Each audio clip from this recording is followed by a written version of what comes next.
Salut Chloé, c'est Emile. J'espère que tu vas bien. Aujourd'hui, je vais principalement t'expliquer la différence puis les notions de soit motion blur et flou de mouvement étant, je pense, la bonne traduction en français. Et puis l'alpha, donc qui sont les deux éléments au cœur de la roto. C'est vraiment ce qui est le plus important. C'est pas si sorcier, mais ça aide vraiment à comprendre. Si t'es comme moi, puis t'es un peu cartésienne, ça fait vraiment du bien de saisir d'où provient mathématiquement les événements. C'est tous des processus physiques physiques comme physics, là, qui ont rapport avec la lumière. C'est toutes des choses que tu peux observer avec tes yeux, tes mains ou que tu peux reproduire tous les jours. Ce qui est quand même, ce qui moi me fascine et toujours très intéressant pour moi parce que je suis un peu nerd de ces affaires-là. Mais c'est ça. Donc, je vais commencer avec l'alpha parce que l'alpha, c'est c'est vraiment la raison pour laquelle on fait de la roto. Donc, si j'ouvre, mettons, RGBA Explain, tu sais qu'une image est composée généralement dépendamment de comment elle est encryptée pour l'ordinateur, mais presque dans tous les cas, c'est toujours RGB A. Donc, red, green, blue. Je sais que vous, je pense en français, vous êtes RVB, ce qui, moi, me fait énormément rire, mais c'est correct. Moi, je vais utiliser RGB pour le reste de ma vie, just so you know. Donc, tu as RGB, puis tu as A. A étant le dernier channel, qui est l'alpha. L'alpha, c'est une façon, sur un gradient de noir et blanc, de démontrer la transparence d'un objet. La façon la plus facile pour moi de te montrer ça, c'est cette image-là ici. Donc, tu peux voir que ton RGB ressemble à ça. Puis l'alpha, tu le vois généralement jamais. Il est encrypté séparément dans ton image. Donc, une image a quatre channels, des canaux, c'est comme ça qu'ils appellent ça. Donc, le channel rouge, le channel green, le channel blue, puis le channel alpha. Chacun de ces channels-là ont une valeur, dépendamment de ton bit depth. Tu as peut-être déjà entendu parler de ça, la profondeur de l'image. Donc, si tu shootes avec une red, par exemple, tu vas avoir une image qui est en 10 bits. Puis si tu shootes avec une Canon 5D ou une caméra normale, tu vas avoir une image qui est en 8 bits. La différence entre 8 bits et 10 bits, je vais te le montrer en fait. 10 bits versus 8 bits, c'est la quantité de gradients que tu peux avoir dans ton cheminement. Ok, j'aime beaucoup plus les couleurs comme ça, sont beaucoup plus faciles. Naturellement, moi en ce moment, j'encrypte mon vidéo en 8 bits, donc il se pourrait que pour toi, ces deux lignes-là soient identiques. Parce que tu peux pas voir du 10 bits sur du 8 bits, c'est impossible. Euh, mais si je te le montre, en fait, cette image-là est très très bonne, là. Ça te montre que comme tu as moins de steps, tu as moins d'étapes. Tu en as 1, 2, 3, 4, 5, 6, 7, 8. Quand tu en as plus, ben, tu as plus de profondeur, puis tu as accès à plus de nuances de couleurs. Euh, c'est la même chose pour l'alpha, puis c'est la même chose pour tes couleurs. Donc, chaque canal a un certain nombre de bits, c'est comme ça que l'image est créée. Donc, j'espère que tu comprends un peu ce que je veux dire. Il y a beaucoup, beaucoup de théories là-dessus. Quand on rentrera dans les théories plus de compositing, ça devient très, très important à ce moment-là, ces notions-là. Puis on va repasser là-dessus, particulièrement sur le fameux 4-2-2 puis le fameux 4-2-0. Pour l'instant, c'est pas important, OK? Mais tout ce que tu as à retenir, c'est que plus ton bit est élevé, plus la transition est smooth. Donc, moins tu peux voir les lignes. Tu vois, comme 8 bits, tu vois clairement. 10 bits, tu verrais moins parce qu'il y en a moins. J'espère que, tu vois, voilà, un bit. Un bit étant ma valeur numérique. Un bit, c'est une façon de dire un numéro binaire, OK? Donc, un ou 0. Tu peux voir que quand j'ai un bit, j'ai deux choix. J'ai un, le blanc, ou 0, le noir. Si j'ai deux bits, ben je peux exprimer, excuse-moi, je peux exprimer avec deux numéros binaires, quatre valeurs. Donc 2 à la 2. Quand j'ai 3 bits, c'est 3 à la 2. Quand j'ai 4 bits, c'est toujours à la 2. Okay? Tu comprends? Parce que tu peux toujours faire, c'est binaire. Donc la différence entre 8 bits et 10 bits est énorme. Tandis que la différence entre un bit et 2 bits est beaucoup moins grande. C'est juste une question de à la 2 et tout le kit. Donc, tu peux voir, je pense que cette image-là étant la meilleure. Donc, tu vois que 8 bits, déjà, c'est suffisant pour l'œil humain pour que le gradient il soit relativement smooth. Quand tu arrives dans du 16 bits ou du 10 bits, là, on devient vraiment très, très, très, très smooth. C'est pour ça qu'en cinéma, généralement, quand tu vas dans une salle de cinéma, tu vas voir sur ton écran du 10 bits. C'est ce que les gens veulent. Puis nous, quand on travaille dans notre environnement de Silhouette ou dans notre environnement de Nuke, qui sont les deux logiciels que j'utilise moi pour faire mon traitement d'image vidéo, on travaille généralement dans du 16 bits ou encore du 32 bits. Là, du 32 bits, c'est hallucinant comme à quel point c'est lourd, parce qu'à quel point il y a beaucoup de valeurs numériques, puis à quel point il y a beaucoup de... L'ordinateur doit faire beaucoup plus de calculs, parce qu'à chaque fois, c'est à la 2. Donc, ça te donne une idée d'à quel point ça peut pousser fort. Cette façon-là de la représenter est aussi bonne. Donc, au lieu de... En fait, je vais te montrer celle-là. Tu peux voir que il y a une façon linéaire de représenter les choses, puis une représentation gamma de représenter les choses. Je ne veux pas trop te perdre là-dessus, là, on va en reparler, c'est sûr, évidemment. Mais de façon générale, ce qu'il faut que tu saches, c'est que linéaire, c'est une valeur de 0 à 1. Donc 1 ou de 0 à 100. C'est comme un pourcentage. 1 étant 100%, c'est blanc, 0 étant noir. C'est ce que tu vas voir dans Silhouette, c'est ce que tu vas voir dans Nuke, c'est ce que tu vas voir partout. Quand ton alpha dit 0, c'est qu'il est transparent. Quand ton alpha dit 1, c'est qu'il est opaque. Donc, on va le voir. Donc, comme je t'expliquais ici avec cette image-là, tu vois ici c'est noir, donc c'est transparent. Puis ici c'est blanc, donc c'est opaque. Nous, quand on fait de la roto, là, notre but c'est d'avoir ça. OK? C'est d'avoir une image en RGB que tu peux voir normalement. Puis peu importe c'est quoi le background. Tu vois, regarde, le background ici est là. On s'en fout, là, même s'il y a plein de choses. Puis nous, on va créer l'alpha pour qu'après ça, les gens puissent superposer des éléments en compositing. Donc, si je dois mettre l'arbre devant un autre objet, ben, il faut que je dise, hey, tout ce qui est le blanc ici, l'arrière-plan, doit dans mon alpha être noir, puisqu'il est transparent. Si j'ouvre Silhouette, je vais ouvrir Silhouette tout de suite. Je vais réouvrir ta shot. Je devrais l'avoir, shot Chloé, voilà. On va le laisser charger un peu. Ça va pas être trop long. Peut-être que j'ai pas sauvegardé aussi, ça se pourrait très très bien, ça serait vraiment mon genre. Alors, je vais le refaire bien vite. Je vais prendre ta shot, ouvrir dans mon tree view, mon arborescence, je vais déposer ton image. Tu vois, il me dit ici la profondeur, le depth. On appelle ça le bit depth de façon générale.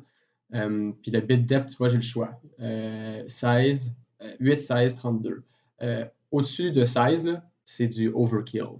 C'est vraiment abusif, puis c'est vraiment trop. Même chez Framestore, quand on fait les films d'Hollywood, on travaille en 16.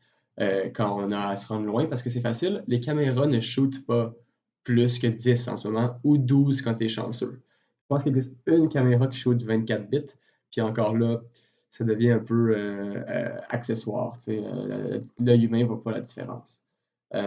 Donc, on travaille, nous, on fait 16 quand on render notre auto, puis quand on render nos affaires ou nos peintes, parce qu'on sait qu'on est un petit peu over ce que la caméra a shooté, donc dans tous les cas, on devrait être safe. Si tu fais du freelance, fais 8, parce que pour vrai, ça va juste être moins lourd sur ta machine, puis tout le monde s'en calisse, personne ne voit vraiment la différence. Si ta machine est assez bonne, puis que tu as confiance, ben là, tu peux faire du 16. 32, c'est uniquement utilisé dans un contexte où on fait de la 3D parce qu'on a besoin de ces valeurs-là, vu qu'un univers 3D contient beaucoup, beaucoup, beaucoup plus de nuances, puisqu'on a le contrôle à 100% sur ces nuances-là. Des fois, quand on fait des retouches ou quand on fait des choses sur de la 3D, c'est là qu'on va switcher en 32 bits parce qu'on a besoin de cette profondeur-là et de cette nuance-là. Je te montrerai tout ça plus en détail, mais en gros, tout ce que tu as besoin de savoir, c'est à quel point ton gradient va être smooth. Dans ton cas, vu que ta shot est en 8 bits, anyway, parce que ton PNG que tu m'as donné, tu vois ici, je peux voir, est en 8 bits, je vais choisir de faire ma session en 8 bits. Et voilà, parfait. Je vais juste rapidement mettre mon workspace à Streamlined, parce que c'est comme ça que j'aime travailler. Et voilà. Puis là, si je vais prendre dans mes nodes que je cherche, tu vois, je suis pas habitué de travailler dans cette interface-là à un écran seulement. Je vais aller faire dans le fond Window Nodes, et je vais aller prendre ma roto. Je vais la déposer ici, et je vais la lier aux deux. Donc ici, ce qui se passe, c'est qu'on prend quelque chose qui a une encryption de couleur. Comme je t'ai dit, toi, quand tu m'as donné, puis ici, tu peux le voir, là, tu peux voir le channel rouge uniquement. Tu vois, quand je change à channel par channel, tout devient noir et blanc. C'est simple parce que la valeur du pixel est juste une question d'intensité. Donc, quand c'est blanc, c'est intensité 100%. Donc, quelque chose qui serait rouge, rouge, rouge, là, devient blanc dans le channel, si je regarde juste le rouge, parce que j'émets du rouge à 100%. Il faut que tu comptes que la luminosité, qu'est-ce que tu vois à l'écran, est la quantité d'émission de cette couleur-là. Donc, si je regarde ici, tu peux voir que, mettons, ici, j'ai beaucoup de vert, OK? Si je vais voir dans les bleus, je suis très foncé, je suis noir parce que j'ai pas beaucoup de vert. Si je vais voir dans les verts, je suis plus pâle parce qu'il y a beaucoup de vert. Même si l'arbre est vert, si l'arbre est vert foncé, ça ne sera pas blanc. C'est pas une question de chrominance, c'est-à-dire c'est pas une question de saturation, c'est une question de luminosité. Euh, donc, c'est pareil comme ça que les écrans de télévision fonctionnent. By the way, quand tu regardes la télévision, le pixel, la couleur du pixel est créée par trois sous-couleurs, soit RGB. Puis l'alpha, c'est uniquement la transparence. Sur une télévision, il n'y a pas d'alpha parce que tu peux juste avoir des choses opaques, c'est un écran. La notion d'alpha, tu vois, d'ailleurs, tu peux voir View Channel écrit A pour alpha. Si je regarde en ce moment ton alpha, il devrait être blanc, si je me souviens bien. Donc, je regarde tout, je regarde ton alpha. Oui, il est blanc. Comme je t'ai montré, si je vais dans les préférences de silhouette, tu as l'option ici dans, je vais toutes les passer, là, je me souviens jamais c'est où, Viewer, qui est la dernière option ici. Tu as un truc qui s'appelle Alpha Overlay. Moi, je mets ça jaune. Je te conseille cette couleur-là, mais tu peux faire ce que tu veux avec, ça ne me gêne vraiment pas. C'est juste une façon pour Silhouette de te montrer en overlay, donc en superposition, pour que tu puisses continuer de voir ton RGBA, à quoi ressemble ton alpha. Donc, tout ce qui est blanc en ce moment devient jaune en surbrillance pour m'indiquer où est mon alpha. Ça ici, c'est dû au fait que quand tu as rendu ton PNG, je ne sais pas dans quoi tu l'as rendu, peut-être Premiere, peut-être DaVinci, je ne sais pas, mais ton logiciel a pris la décision dans le alpha de ton PNG de le mettre blanc pour être certain que ta shot soit opaque, puis que quand tu l'importes dans un autre logiciel qui comprend le alpha, tu ne te ramasses pas avec une vidéo transparente. De façon générale, en VFX, quand tu n'as pas besoin d'alpha, tu choisis de le mettre soit blanc ou soit noir. Moi, je suis comme ton logiciel qui a fait ce rendu-là, je choisis de le mettre blanc parce que j'aime mieux être safe et être certain que c'est blanc. Donc, c'est normal que ça arrive en ce moment. Ce qui s'est passé, c'est que ton logiciel a dit Hey, PNG est un format qui peut comprendre la transparence. PNG peut comprendre l'alpha. C'est quelque chose aussi qu'il faut que tu saches c'est un JPEG, un format JPEG ou un format autre que PNG ne comprend pas l'alpha. Donc, JPEG ne comprend pas l'alpha. PNG comprend l'alpha. Donc, il y a des formats comme ça qui sont faits pour avoir de la transparence, puis des formats qui sont faits pour ne pas avoir de la transparence. Si tu fais du ProRes, donc si tu as fait un peu de vidéo puis tu as fait de la ProRes sur un Mac ou quelque chose comme ça, qui est un format très Apple, il n'y a qu'une seule sorte de ProRes qui contient du alpha. Puis des fois, ça fait du trouble en freelance parce que le coloriste te demande un alpha puis tu ne peux pas y donner ou peu importe. Là, je ne veux pas m'éterniser là-dessus. Je pense que tu comprends que l'alpha, c'est juste un niveau de transparence. Puis tu vois, si je choisis juste l'alpha, ici, je ne le mets pas en surbrillance, effectivement, mon image est blanche. Dans le cas de ta shot, c'est ça que je t'ai dit l'autre jour quand j'ai commencé ta shot puis je voulais t'introduire à Silhouette.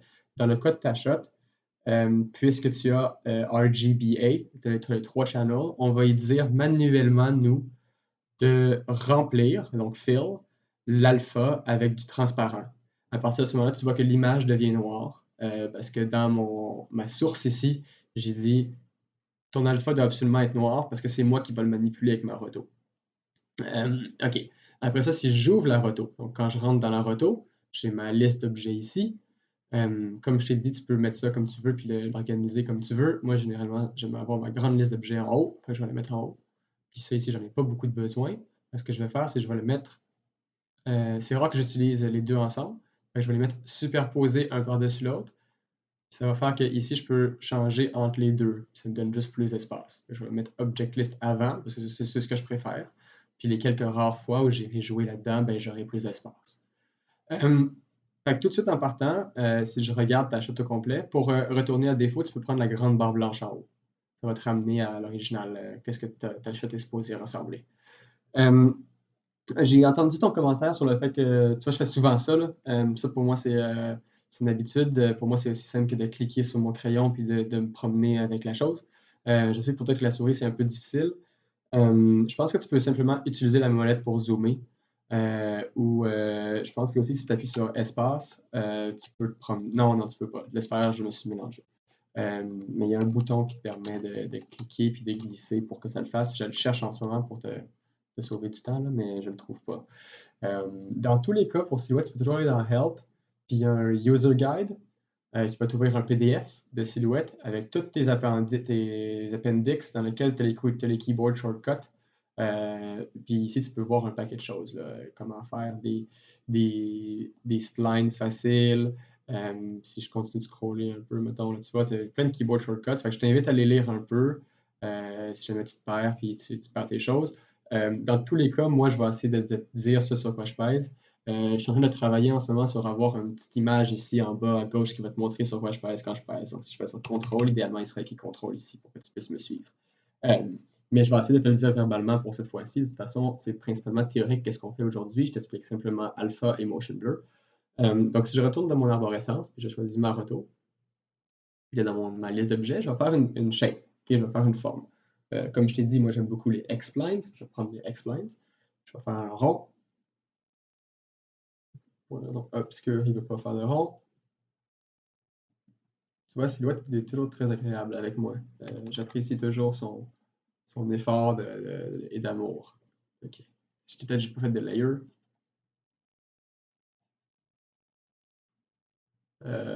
Étrange. Ok, voilà, voilà. Ok, parce que j'avais cliqué ici, je pouvais pas dessiner. J'avais mal cliqué, j'avais cliqué sur sûrement ça ici, un des channels seulement. C'est juste pour ça que ça marchait pas. Donc je recommence, je te supprime tout. Excuse-moi de cette perte de temps. Comme je te dis, Silhouette est un peu tricky des fois. Il faut que tu fasses vraiment à sa façon. Donc là, je suis prêt à dessiner. Je vais aller prendre, mettons, juste sa calotte de casquette, là, bien vite. Là, on va la faire vraiment simple, juste pour qu'on puisse la voir. Euh, Tu vois que si j'éteins cette shape-là, cette forme-là, puis que je fais la touche A 2 fois, je pense, ça va me switcher à alpha. La touche A, c'est la même chose que de cliquer ici. Donc 2 fois, ça va te switcher à alpha. C'est noir. Puis dès que j'active ma shape, j'obtiens ma shape, elle est opaque à 100% de blanc. Tu peux voir ici les propriétés de ma shape. Tu ne devrais jamais avoir une shape transparente. Ta shape devrait toujours être à 100%. Par défaut, elle sera toujours à 100%. Donc, tu ne devrais jamais avoir à être inquiète à propos de ça. Je te montre juste que quand je le change, il devient de moins en moins blanc. C'est tout. Donc, j'obtiens une transparence. Puis si après ça, tu vas en mode, je retourne à l'original en ce moment. Je veux voir ma shape. Et voilà. Excuse-moi, j'essaie juste de revenir à l'original. 2. OK, voilà. C'est un peu. Je fais pas souvent ces manipulations-là, comme tu peux voir. Fait que je retourne à l'original et je vais en View Foreground. Je fais comme l'équivalent d'appuyer sur 2. Puis à ce moment-là, on devrait être correct. Pour une raison obscure, je vois plus ma forme. Ok, je l'ai. Voilà. Ok. Donc, quand je retourne à la normale, je clique ici. Je m'arrange pour être certain d'être en mode View Foreground parce que ça fait que le logiciel n'a pas besoin de calculer l'alpha. besoin de faire de mathématiques, il me montre juste l'image originale que j'ai. Il y a un shortcut vraiment plaisant sur Silhouette qui est Shift A. Shift A va te montrer ton alpha en surbrillance comme ça. C'est ce que j'utilise le plus, puis c'est ce que je fais toujours, ou presque. Donc là, je peux voir que tu vois, il m'en manque un peu ici, mais ça me donne une idée de à quoi ressemble mon alpha par-dessus. Si je prends cette forme-là, et puis que ben, je peux lui faire n'importe quoi, en fait, puis elle va garder sa transparence pour l'instant. Simplement, je ne sais plus où est-ce que j'en allais avec ça. Mais bref, tu peux voir ton alpha. Puis quand tu exportes le retour, ce que tu exportes, ce n'est pas ton image au complet, c'est uniquement l'alpha. Puis après ça, le compositor, ou la personne qui fait l'assemblage, elle utilise son alpha, puis elle l'utilise pour mentionner la transparence de certains objets. Donc, tu n'as pas besoin d'exporter ton image au complet, tu exportes dans le fond seulement un channel, tu exportes juste l'alpha. Puis lui, il va aller connecter, il va aller jumeler les deux fichiers, donc ton alpha puis l'image qui n'a pas d'alpha, pour obtenir la transparence. C'est ça le but de la rotoscopie, c'est uniquement qu'est-ce qui est transparent, qu'est-ce qui ne l'est pas. Donc, quand tu dis si maintenant je te dis retour la casquette, ben, je veux que toute la casquette, quand je regarde l'alpha ici, je veux que toute la casquette soit blanche. C'est le but. Ce que je vais te montrer aussi, c'est le mode composite de Silhouette. Donc, tu te souviens quand je t'ai montré cette image-là ici, si j'arrive à retourner, voilà. Le composite étant le résultat de ce qu'on appelle, puis ça c'est un nouveau mot, puis je m'excuse de te lancer autant d'informations, une prémultiplication. Ça s'appelle faire pre-molt et un-pre-molt en anglais. Donc tu vas m'entendre dire pre-molt souvent, très souvent quand on va faire plus de compositing, mais je te l'explique quand même. Dans le fond, si j'ai une image qui contient en RGB des couleurs, puis qu'elle a un channel caché d'alpha, je peux la voir comme ça. C'est ce que je vais voir normalement, c'est ça quand même. L'alpha va comme être caché en dessous. Le processus d'appliquer l'alpha sur une image, ça s'appelle faire une prémultiplication. Donc c'est simple, au niveau mathématique, tu multiplies la valeur de la luminance de ce pixel-là par celle de l'alpha. Okay? C'est vraiment une multiplication. Tu comprends que que noir, c'est 0, donc quand je multiplie par 0, qu'est-ce que j'obtiens? Transparent. Quand je multiplie par 1, j'obtiens opaque.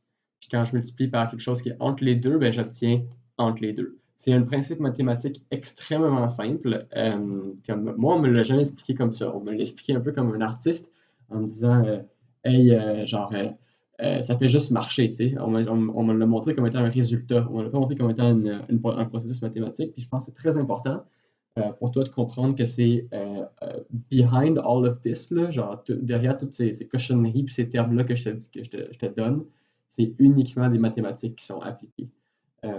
Puis je sais pas c'est quoi, je sais pas commenter, toi, si tu es plus artiste ou mathématique comme moi, mais en tout cas, je te l'apprends. C'est une multiplication, puis c'est un processus mathématique facile. Il y a aussi la possibilité de faire le processus inverse, qui est une un-pre-molt, ce qui veut dire que tu vas démultiplier. Donc, ça s'appelle une division. Tu vas diviser. Qu'est-ce qui arrive quand tu divises par 0? Ben, c'est une erreur, mais dans ce cas-ci, le logiciel est assez intelligent pour savoir que quand tu divises par 0, ça veut juste basically dire que ton image était transparente avant puis qu'elle ne l'est plus. Le logiciel est capable de comprendre que dans le cas d'une erreur de division par 0, on va avoir un résultat quand même sans avoir une erreur mathématique flagrante. J'espère que je ne te parle pas trop avec mes cochonneries de mathématiques, mais ça reste relativement important de comprendre comment le procédé fonctionne parce que comme ça, tu vas pouvoir saisir pourquoi certaines choses agissent comme elles agissent dans le futur, quand tu fais plus de compositing, par exemple. Au niveau de la roto, c'est pas tant important. Donc, j'espère que c'est relativement clair. L'alpha est juste un indicateur de transparence. Puis, tu vois, regarde, si je fais fichier, exporter, je peux exporter mes shapes. Quand tu vas dans Action Render, excuse-moi, c'est-tu Action Render? Moi, je ne le fais pas comme ça parce qu'au bureau, tout est fait de façon différente. On a notre propre façon d'exporter qui fonctionne dans une espèce d'échéancier global. Donc, j'essaie de me rappeler comment exporter. Il me semble que c'est render. Euh, Layers, shape, to separate file. Ce serait bon que je te montre. Je vais te montrer ça éventuellement, là, comment exporter à partir de silhouette quand tu es en freelance. C'est dans session render session. Tu vois, si je fais render, je peux choisir qu'est-ce que j'exporte. Puis il va me dire, est-ce que tu veux choisir juste dans le. Il va me dire, est-ce que tu veux exporter juste ce output-là ou tu veux exporter toutes tes affaires ou tout. On reviendra là-dessus sur l'export. C'est la dernière étape. C'est pas important sur comment tu fais le travail, c'est juste comment tu fais pour le sortir à quelqu'un. Puis de façon générale, après ça, tu vas pouvoir t'exporter juste un alpha, puis la personne va recevoir un alpha. Ce que je vais te montrer, c'est le mode composite aussi. Si tu vas en mode composite, tu vas switcher. Là, tu actives ton alpha, bien sûr. Voilà. Donc, excuse-moi pas composite. Color comp. Color comp, c'est mal label, c'est le mauvais nom, à mon avis. Il devrait être inversé les deux, là. Mais c'est pas grave. Color comp, ça te montre le résultat de la prémultiplication. Donc, quand je prends mon image ici, puis que j'ai cet alpha-là, ben, quand je les prémultiplie ensemble, j'obtiens cette image-là. Donc ça, en arrière, ce qui est comme blanc-gris, c'est transparent. Tu peux changer la couleur de ça si tu veux le voir noir dans tes réglages de silhouette. Je me souviens plus c'est où. Je pense que ça va être dans Background Color, quelque chose comme ça. Par défaut, ils te le mettent middle gray, c'est-à-dire gris à 50%, parce que c'est comme ça que les gens aiment. C'est pas distrayant pour tes yeux. Ça te permet de bien voir. Coudonc, ça fake pas le contraste dans tes yeux. Ça te permet de juste littéralement voir euh, la, la, la shape sur un background sans que ça soit comme trop foncé. Puis que ça te. Parce que des fois, tu vas voir, il y a des illusions d'optique, ça arrive très souvent, là. Tu penses que tu es correct, mais tu ne l'es pas. Ou l'inverse, tu sais que tu es correct, mais ça n'a pas l'air correct. On va apprendre, toi et moi, à trouver ces petits bugs-là ensemble. Mais ça te permet, quand tu regardes en vision Color.com, c'est comme ça que le superviseur, mettons, mon superviseur à moi, chez Frame Store, quand il fait le quality check de ma shot, on appelle ça du QC, quality check. Quand il fait le quality check, c'est comme ça qu'il regarde. Il regarde sur un fond gris. Donc, pour moi, c'est la meilleure façon de moi-même vérifier ma qualité en disant, tu vois, comme là, je peux voir que ici, là, j'ai pas bien coupé. Tu sais, j'aurais dû couper plus proche pour pas avoir ce blanc-là dans ma shape. OK. Donc là, je t'ai expliqué alpha. Alpha étant la transparence. OK? La dernière chose qu'il nous reste à parler, c'est le shutter angle. Ça, c'est beaucoup plus proche de physiquement un processus qui se passe dans une caméra. Donc, je te le montre ici. C'est comme ça que ça fonctionne, le shutter angle. Donc, quand ta caméra capture la lumière, tu vois, il y a ton film. Et puis, c'est des vieilles caméras dans le temps de Charlie Chaplin. Plus maintenant, maintenant les caméras sont digitales. Mais il y avait un disque qui tournait comme ça. C'est la raison pour laquelle il y avait une manivelle. Puis que les gens devaient tourner une manivelle. C'était pour faire tourner ce disque-là qui choisissait le temps d'exposition de ton image. Nous, on appelle ça en VFX surtout, on appelle ça shutter angle. Donc, on se réfère à l'angle de ce disque-là. C'est-à-dire que si tu regardes ici, tu vois qu'il y a un angle de 180 degrés qui est le standard. C'est d'ailleurs la raison pour laquelle, si tu vas dans Silhouette, tu vas dans les paramètres de ta roto, ici. Quand tu regardes les paramètres de ce node-là, donc les paramètres de ce nœud-là ici, si je vais voir dans l'onglet Motion Blur, tu peux voir que par défaut, il va me mettre Shutter Angle 180 degrés. Je vais l'activer à l'instant, le Shutter Angle, le Motion Blur sur mon node. Si c'est quelque chose qui gosse, il n'y a pas moyen de, comme quand tu ouvres Silhouette, que ce soit toujours activé par défaut. Donc, quand tu crées un roto, là, je vais le supprimer carrément pour te montrer. Delete. Si tu crées une roto, là, tu prends le node de roto, tu le mets là, puis tu le connectes. La première chose que je fais tout de suite, c'est que je vais dans Node, Motion Blur, Enable, that's it. Puis ici, j'ai mes samples. Je vais revenir aux samples plus tard. Euh, mais ce paramètre-là ici est important, il va falloir le changer. Mais on reste sur le shutter angle pour l'instant. Shutter angle, c'est littéralement l'angle du disque. Donc, tu vois que par défaut, Silhouette me dit c'est probablement 180 parce que tout le monde shoot 180 quand c'est du cinéma. Si tu shootes quelque chose toi-même, ou ça, si tu es sur auto shutter, ça existe, ton shutter va être différent, puis ton motion blur ne matchera pas. J'explique pourquoi. Parce que le temps d'exposition définit si un mouvement pendant ce temps d'exposition-là, eh bien, la caméra va capturer tout ce qui s'est passé durant l'exposition. Donc, plus ton shutter est petit, moins ton exposition est longue, plus ton image est crisp. Crisp dans le sens sharp, dans le sens aiguisé, dans le sens, je cherche mon vocabulaire, tu vois là, dans le sens net, vraiment très net. Tandis que quand ton shutter est très élevé, ça prend une seconde complète pour occuper, pour remplir ton espace de capture ici, dans ta caméra, tu vas avoir beaucoup, beaucoup de flou de mouvement parce que ton objet a eu le temps de beaucoup bouger pendant la durée que ton angle a été comblé. Euh, Peut-être que juste des mots, ça te mélange. Je vais te le montrer. Tu peux aller voir cette vidéo-là là, si tu veux. Là. C'est pas tant important. Euh, mais si je te montre à quoi ça ressemble,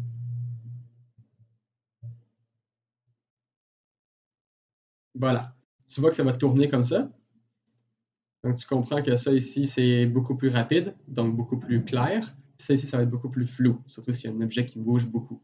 Euh, J'attends juste qu'il te le montre. Voilà, ça c'est le principe, comment ça fonctionnait. Tu peux voir que la lumière rentre, il y a le disque qui va couper ce qui donne l'image du mouvement. C'est la raison pour laquelle dans les vieux films, on entend le tic, tic, tic, tic, tic, tic.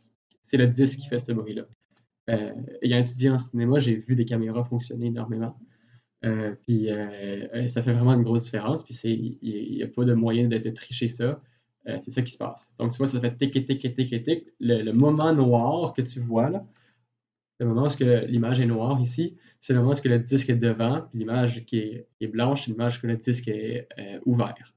Euh, Lui, il explique quand même bien. Je vais te montrer, par exemple, euh, un exemple de shutter vraiment lent ou un exemple de shutter vraiment rapide.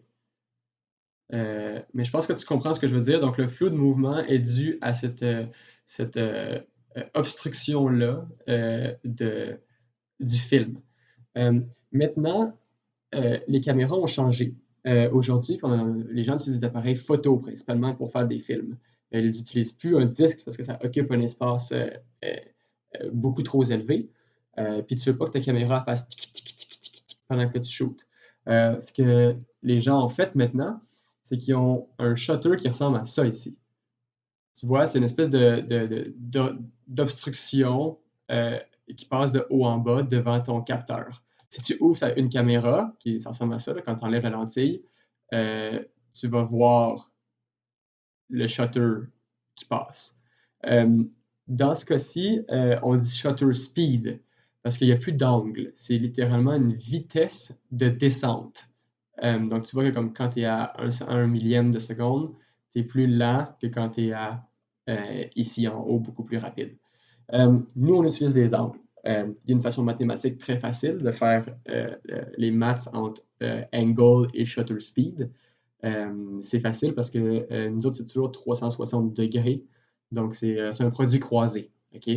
C'est pas trop compliqué. Tu peux faire OK, ici, 1 sur 800, sur 1 800 de seconde égale à combien sur 360? Puis tu vas avoir ton résultat. Mais en tous les cas, les gens vont te donner ton shutter angle la plupart du temps.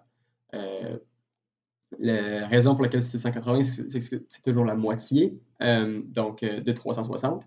Donc, les gens, si tu shootes 24 FPS, tu devrais shooter à 1/48e de seconde. Donc, 1 sur 2 fois la vitesse. Bon, là, c'est des mathématiques. Je ne vais pas te perdre avec ça. Puis, au final, ça ne change pas grand-chose. Si tu ne comprends pas ça, c'est triste parce que c'est cool de le comprendre pour savoir qu'est-ce que c'est. Tu vois, ici, le calcul est là. L'angle sur 360 est égal à 1 sur le frame rate. C'est un produit croisé, OK? Très, très simple. Mais si tu comprends pas ça, c'est pas un drame parce que ça change rien dans l'appliqué. C'est juste que c'est le fun que tu puisses comprendre à quoi ça ressemble. Je te montre ici ce que ça fait. Donc, je vais créer un mouvement en 2 frames dans une shape. Ok, je vais aller en plein milieu, ici. Puis, je vais faire dans ma roto, je vais faire une shape. Ok, hop, hop, hop, hop, hop, hop, hop, hop, j'ai une shape. Puis, j'ai un keyframe ici. Puis, mon prochain keyframe, après, la shape va être là. Puis, avant, elle va être là. Donc, tu comprends que j'ai 3 frames. OK? Hop, hop, comme ça. Je te rappelle que c'est Z et X pour avancer et reculer dans la timeline, frame by frame sur silhouette. Les flèches, ça bouge ta shape. C'est très pratique pour faire des petits ajustements, mais il ne faut pas que tu te mélanges et tu essaies de bouger dans la timeline en bas ici avec les flèches. On bouge avec X et Z. Donc, tu vois que ma shape ici, elle bouge.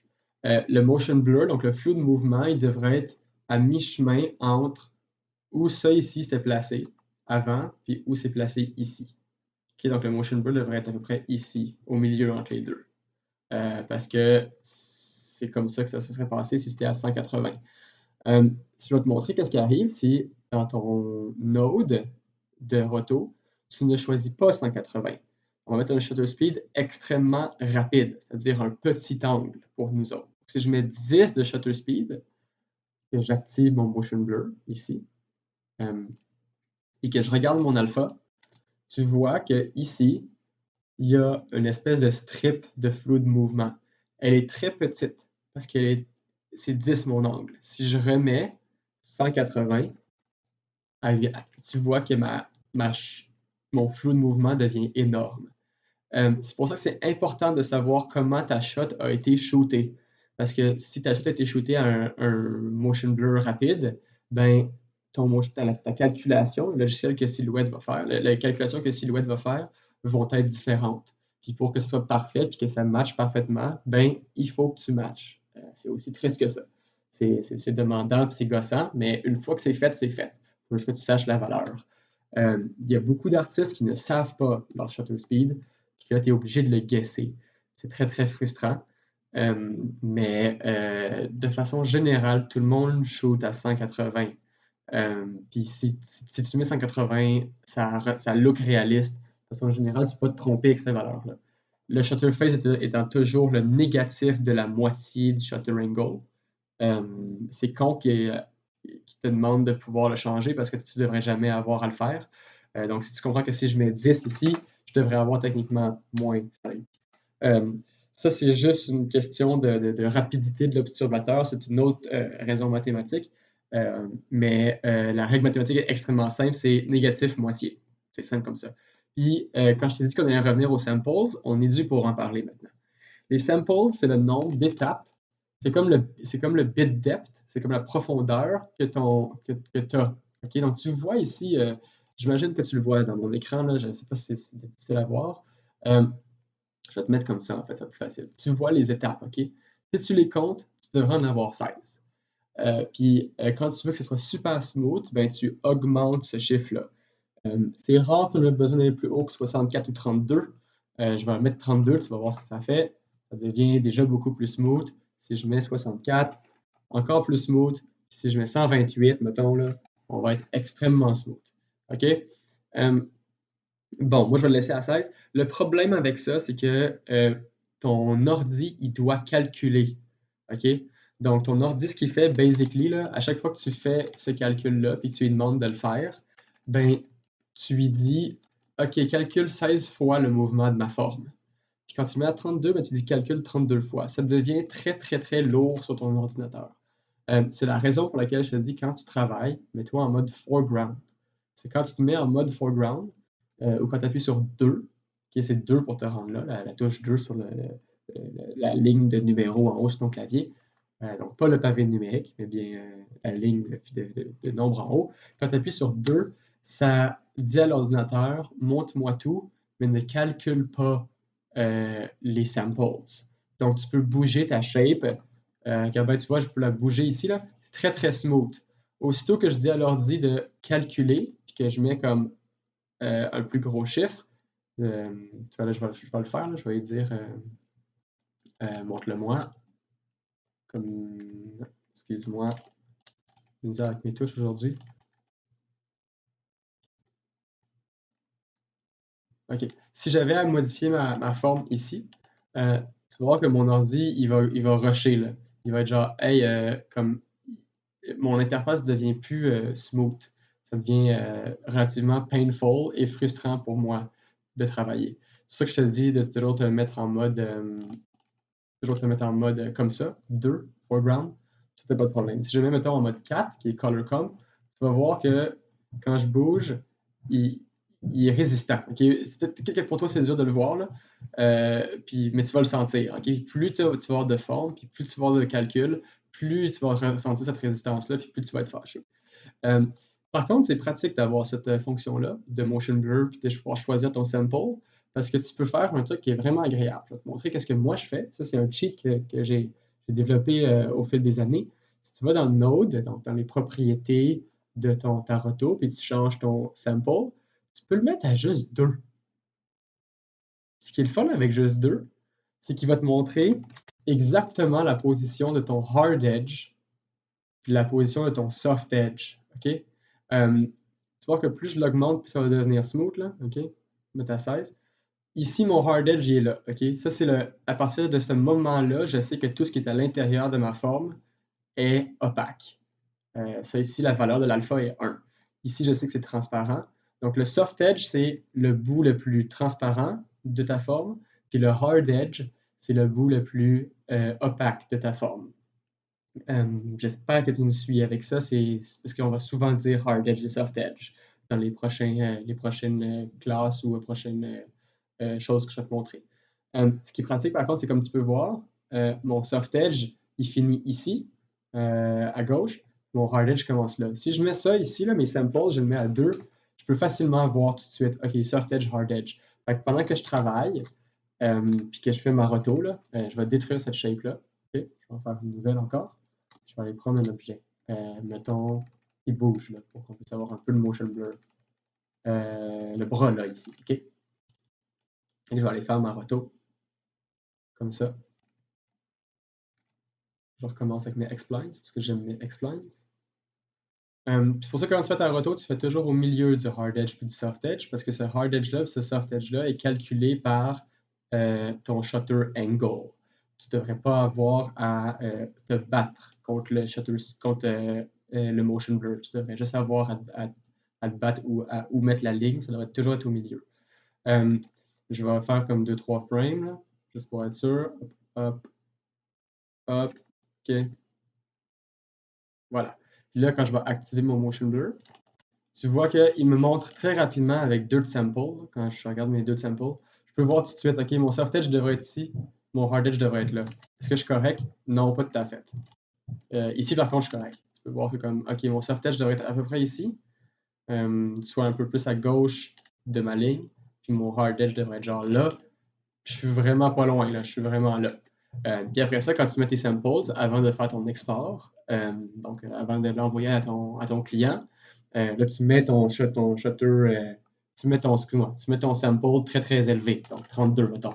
Ça devient super smooth. Tu vois pourquoi tu n'as pas besoin de 32, parce que la différence entre 16 et 32 sur une si petite gradation, elle est vraiment, vraiment minime. La différence entre 8 et 16 est aussi minime.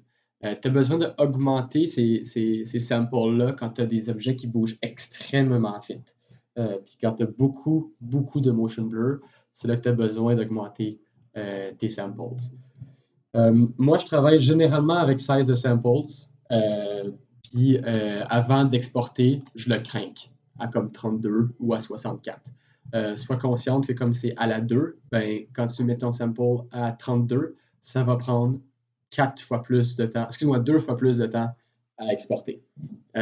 Mais comme on exporte juste de la roto puis c'est des alphas, c'est pas très lourd pour un ordinateur à faire comme tâche. Je te rappelle encore une fois, Shift A pour faire ça.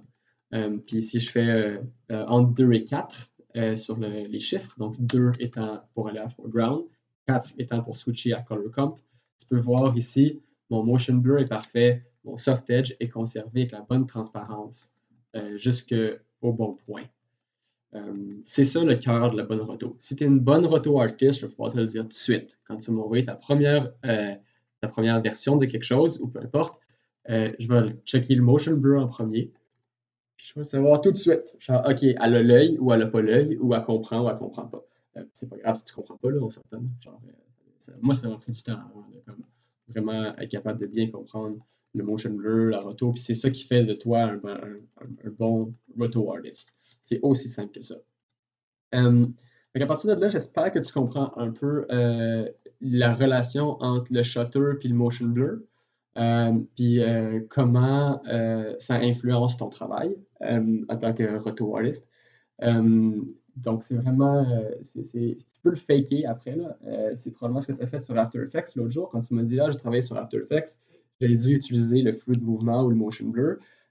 C'est parce que tu avais sûrement une image statique, puis tu avais besoin d'y donner de la vitesse, tu avais besoin de l'intégrer mieux. Puis pour l'intégrer, ben, tu as besoin d'y donner qu'est-ce que l'œil humain est habitué de voir. Puis l'œil humain est habitué de voir du motion blur. Tu mets ta main devant ton visage à l'instant, tu regardes ta paume de main, puis tu bouges de droite à gauche ta main extrêmement vite. Tes doigts ne seront jamais crisp. Tes doigts, ils vont être flous et tes yeux vont penser que c'est flou. Particulièrement si ton focus n'est pas sur ta main. Mais même si ton focus est sur ta main, je le fais en ce moment devant moi, je vais l'air un peu imbécile, même si tu ne me vois pas, ça devient flou. Puis pour le réaliste, tu as besoin de faire ça. C'est des fois un peu traître parce que Silhouette, il comprend ce qui se passe en X et en Y, soit up and down. C'est un logiciel 2D. Il ne comprend pas la profondeur. Tu comprends par contre que si une caméra filme un objet qui court, si mettons ton personnage il courait vers la caméra, ben il y aurait du flou de mouvement. Cependant, ce flou de mouvement-là n'est pas ni en X ni en Y, il serait en Z. Puis là, Silhouette elle va avoir beaucoup de difficultés à comprendre ça, parce que Silhouette ne comprend pas la profondeur, il comprend uniquement euh, gauche-droite au bas. OK? Puis des fois, tu vas devoir te battre un peu avec le motion blur. Rendu là, tu vas faire comme ah, faut comme que je le fake un peu parce que le logiciel ne comprend pas que mon personnage bouge en Z. Dans le cas de ton personnage, ici, c'est une très bonne shot pour commencer, sauf pour les cheveux qui vont être pénibles, mais ça c'est correct. Ton personnage bouge de gauche à droite, ce qui est parfait pour Silhouette, il va très très bien comprendre. Puis ça va bien se faire. Je ne sais pas si tu as déjà commencé à essayer de faire de la roto un peu, juste voir à quoi ça ressemble. Mais je vais te montrer le prochain tutoriel que je vais t'envoyer, c'est vraiment comment on commence une shot, puis les règles numéro un de la roto, dans le sens où ne jamais faire ci, ne jamais faire ça, ou les rules of thumb, les guidelines principaux. Voilà, donc faut juste pas que tu oublies pour voir le motion blur qu'il faut que tu ailles dans ton objet ici, dans ce node-là, puis que tu ailles dans les paramètres de ce node-là, puis que tu actives le motion blur. Si tu le vois pas à ce moment-là, c'est probablement parce que dans ta liste d'objets, ta forme n'a pas activé le motion blur. OK? C'est important de l'activer parce que si tu regardes, là, ici, j'ai du motion blur. OK? Puis là, je l'enlève, j'en ai pas. OK. Une roto, là, si ça arrive souvent quand moi je faisais du freelance. Mettons, j'outsourçais en Inde. J'envoyais en Inde mon travail. Je disais, ça me tente pas de faire de la roto parce que pour être franc, c'est un peu plate. Genre, tu fais juste faire des formes puis tu fais du décontournage. Je l'ai envoyé en Inde où j'ai demandé à un Pakistanais où je me souviens plus de faire le travail. Puis ce que j'ai reçu, c'est ça. J'ai reçu une roto super bonne, dans le sens où comme la ligne était à la bonne place, mais il n'y a pas de motion blur. Genre, il n'y a pas de. Comme tu le vois ici, il m'en reste un tout petit peu. Tu sais. Fait que j'ai su tout de suite, OK, cette personne-là n'est pas un bon roto-artiste parce qu'il fait facile puis il ne comprend pas que la caméra a dans les faits pas enregistré une ligne droite et sharp et aiguisée comme ça. La caméra a enregistré ça comme ça, chose de plus flou. Puis c'est vraiment, je dirais, j'ai eu la job chez Framestore en entrevue. Je pense que j'ai eu la job juste parce que j'ai dit ça. Le gars, il m'a dit pourquoi tu aimes les effets visuels, pourquoi tu aimes ça, puis qu'est-ce qui te drive le plus. Puis j'ai dit ah ben moi je suis un gars de détail. J'ai dit c'est rare que j'ai une vision très très globale de la chose, je vais avoir une vision très détaillée de une tâche en particulier. J'ai dit genre vraiment mot pour mot, je peux passer 5 heures sur le motion blur. Et je pense que quand tu veux une job de peintre une roto, c'est bon de dire à la personne qui t'engage que tu es consciente de c'est quoi du motion blur, puis que tu es consciente de savoir que c'est ça le plus gros challenge. En tout cas, bref, garde cette information-là pour toi. Je finis avec ça, malheureusement, après 50 minutes de jasage. Je suis désolé. Si tu as des questions, n'hésite pas, je vais te répondre live. Tu n'es pas obligé de finir la vidéo. Si tu es rendu en plein milieu et tu as une question, puis que ça t'empêche de poursuivre, pèse sur pause sur la vidéo, enregistre ta voix, envoie-moi un message Facebook, je vais te répondre dans les prochaines minutes. Puis c'est cool, genre, il n'y a pas de stress. J'espère que ça t'éclaire un peu. En attendant, je voudrais te donner des ressources un peu. Soit YouTube en premier. YouTube est très très bon pour beaucoup d'informations. Tu vas trouver des choses comme si je tape silhouette FX, c'est ça le truc là, quand tu notes FX, tu retombes dans le logiciel. Tu vas trouver beaucoup de tutoriels qui sont généralement en indien, en hindi ou en punjabi. Moi, c'est comme ça que j'ai appris Silhouette, j'ai appris avec le punjabi. Genre, j'ai pas. Non, basically, j'écoutais les vidéos, mais sans le son, puis je regardais comment la personne cliquait, puis comment la personne travaillait. Tu peux regarder des choses, tu vois, comme regarde Masterclass in Hindi. Il y en a beaucoup. Je te force pas à aller faire ça. Je te dis juste si tu veux voir, si tu veux prendre de l'avance, tu peux checker plein de tutoriels de silhouettes. Dans tous les cas, celui-là ici est très bon. Cette vidéo-là, je me souviens de l'avoir vu. Il y en a un autre de Harry Potter, c'est lui qui a changé ma vie. Je vais te le trouver pour que tu puisses le voir. C'est pas lui. C'est pas lui. En tout cas, c'est pas grave. Mais ça a changé ma vie dans le sens où comme c'est ça qui a fait que j'ai commencé à utiliser ce logiciel-là, puis c'est ça qui a fait que j'ai eu la job que j'ai aujourd'hui. Oui, voilà. Aussi, je m'en allais avec ça. Je pense que ça conclut en fait la classe d'aujourd'hui, là. Si tu veux avoir plus d'informations sur le compositing puis l'influence que ça a, tu peux toujours aller voir. Puis ça, je vais t'en parler souvent, ok? Je vais à la limite presque te forcer d'aller regarder ces affaires-là. C'est Hugo's Desk. Hugo's Desk étant quelqu'un c'est un freelancer, je pense qu'il habite à Londres, il vient du Portugal. Mais c'est un gars qui fait beaucoup d'effets visuels. Puis tu vois son setup là, à quoi il ressemble, là, un peu fou. Mais il y a des très, très, très bonnes conférences ou explications sur un paquet de choses. Surtout sa série, une série qui s'appelle You Just Have to Be Better. OK? Moi, j'adore ça comme nom. Si je cherche better dans ses vidéos, tu vois, c'est You Just Have to Be Better at Something. OK? Je le cherche en fait, là. Mais tu peux le voir dans ses vidéos. Tu vas dans ses vidéos ou dans ses playlists, là, tu vas voir toutes les Nook Compositing, toutes les Career Advice, tout le Book Club, les video games, les tech reviews. Tu as les free classes ici.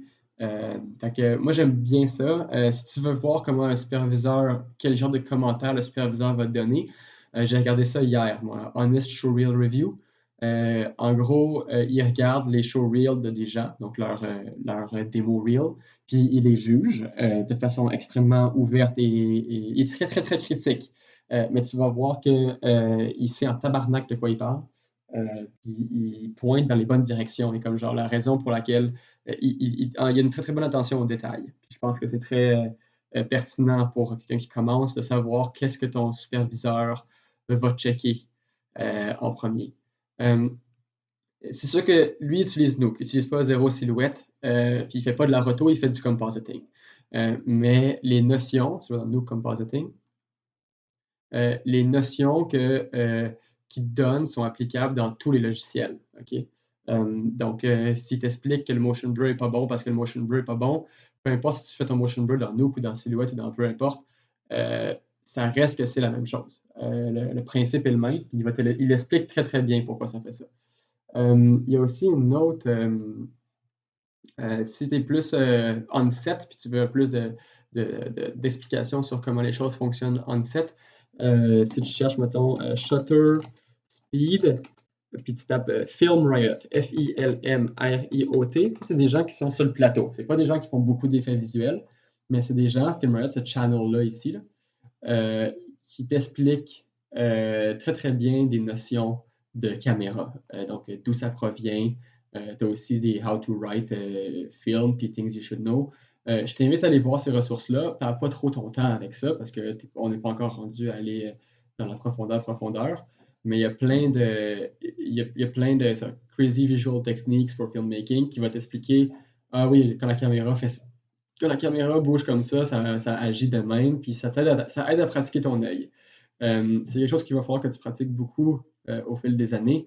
Puis c'est ça qui fait la différence entre, c'est littéralement au nom de l'expérience, là. Ça te permet d'analyser une image de façon très critique puis très objective en même temps. Tu peux faire genre, OK, ça marche de même, puis de même pour telle raison. Tu vas comprendre pourquoi le motion blur, quand tu shootes avec un shutter speed ben trop low, là, genre si ton shutter speed est très très gros, donc je vais aller te donner un exemple. Je finis là-dessus, je m'excuse, je m'éternise.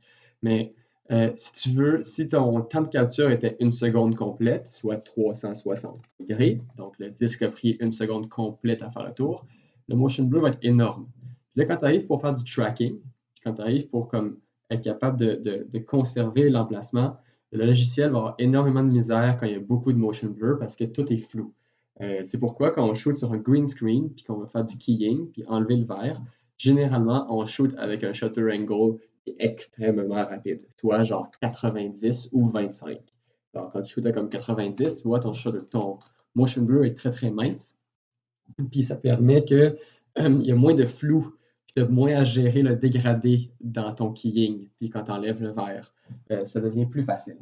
Donc, je m'éternise pas, j'arrête là, je m'excuse, c'est vraiment long. J'espère que c'est assez d'informations. Je vais peut-être t'envoyer une deuxième vidéo aujourd'hui qui t'explique comment commencer une roto. Mais s'il te plaît, n'hésite pas, shoot-moi des questions, envoie-moi sur quoi tu travailles. Aie pas peur. Moi, j'ai eu beaucoup de problèmes dans ma vie. J'ai toujours pensé que j'étais pas bon. Donc, puis j'hésitais avant d'envoyer mes choses. Puis ce qui m'a retenu d'avoir du feedback énormément. D'ailleurs, j'ai vu une vidéo là-dessus que je t'encourage à voir, qui s'appelle Sir Wade, je pense. Sir Wade, this guy. Qui a travaillé chez DreamWorks. C'est un animateur chez DreamWorks. Puis il explique que sa plus grande mistake à DreamWorks, c'est qu'il n'a pas montré qu'est-ce qu'il faisait à personne. Il a travaillé dans son coin tout seul. Puis il n'a pas trop écouté le feedback. Puis aujourd'hui, il s'en veut parce qu'il ne travaille plus chez DreamWorks. Pas parce qu'il a été renvoyé, mais juste parce que ça ne tente plus. Puis il a l'impression qu'il a miss out sur toute cette opportunité-là d'apprendre du nouveau stock. Fait que j'espère que ça t'aide un peu. J'espère que ça t'éclaire sur la source de toutes les choses. Si tu me dis, tu as le droit de me dire, Émile, je veux juste savoir au niveau pratique, qu'est-ce que ça fait? J'ai pas besoin d'avoir les mathématiques puis ton explication de multiplication. Dis-le moi, chaque cerveau est différent. Il y a beaucoup plus de monde qui n'aime pas les mathématiques que le monde qui aime les mathématiques. Mais moi, j'ai préféré te donner l'option de te l'expliquer quand même avec. OK, ben je finis ça là, puis je te souhaite une bonne journée, puis bonne chance pour le reste. Ciao, bye.